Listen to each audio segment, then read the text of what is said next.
Shalom, saudara yang Tuhan Yesus Kristus kasihi, berjumpa kembali dengan saya di channel ini.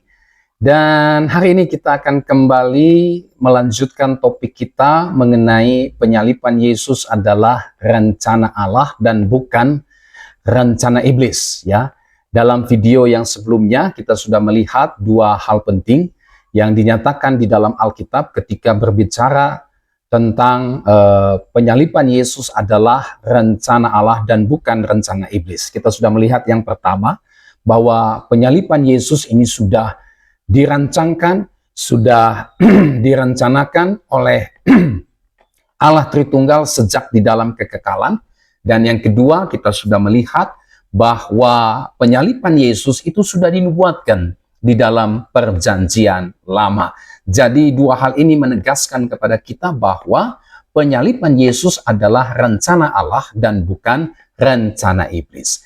Nah, hari ini kita akan membahas yang ketiga, yang kembali membuktikan atau menegaskan bahwa penyaliban Yesus adalah rencana Allah dan bukan rencana daripada manusia.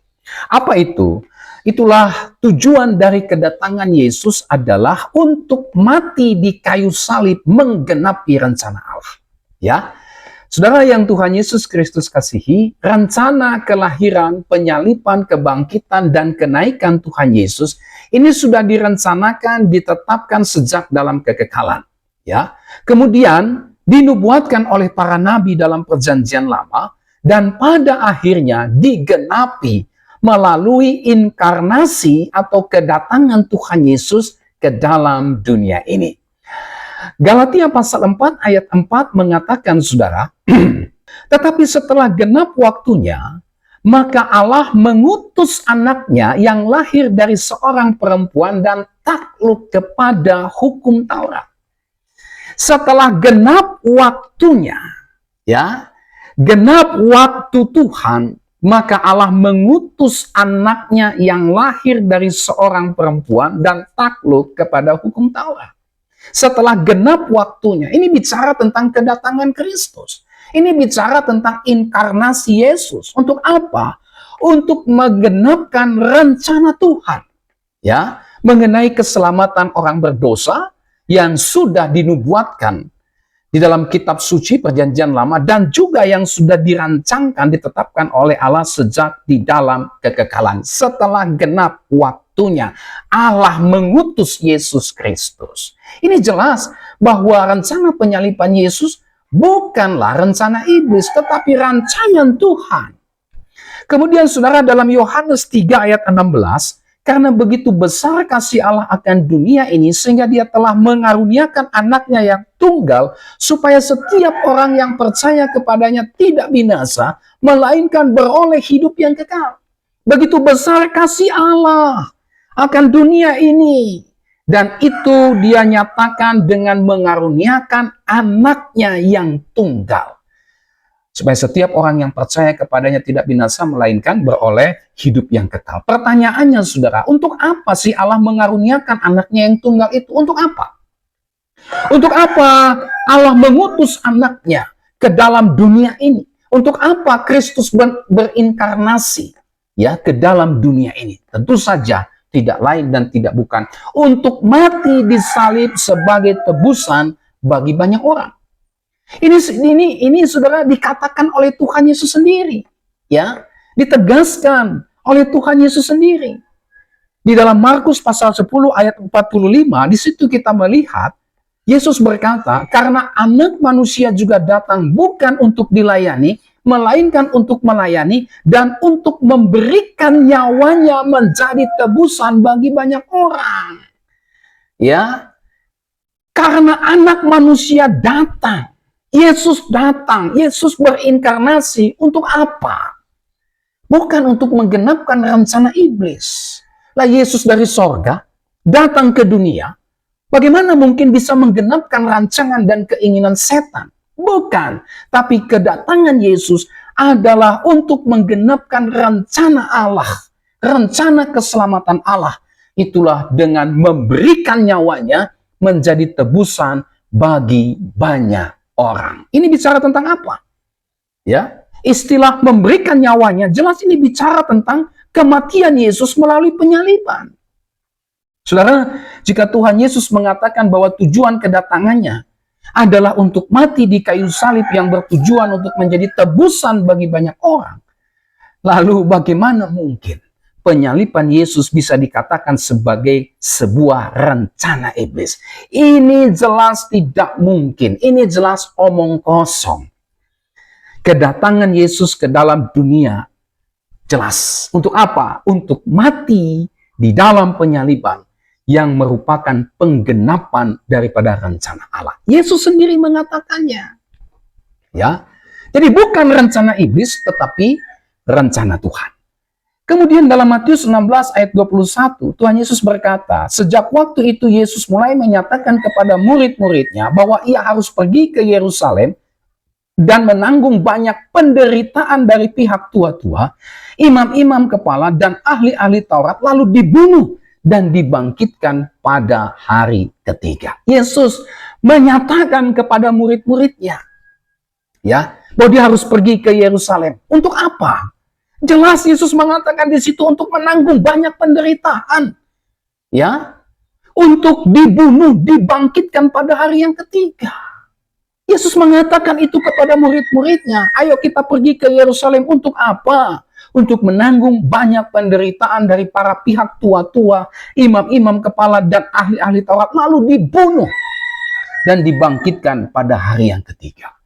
Ya, jadi bagaimana mungkin ini bisa dikatakan merupakan rencana iblis? Tidak. Yesus dalam kesadaran yang penuh, dia tahu bahwa kedatangannya, dia turun dari sorga sana ke dunia ini, punya satu tujuan. Apa itu?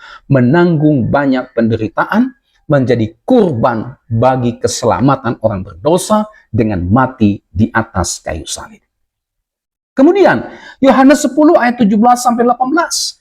Bapa mengasihi aku oleh karena aku memberikan nyawaku untuk menerimanya kembali. Tidak seorang pun mengambilnya daripadaku, melainkan aku memberikannya menurut kehendakku sendiri.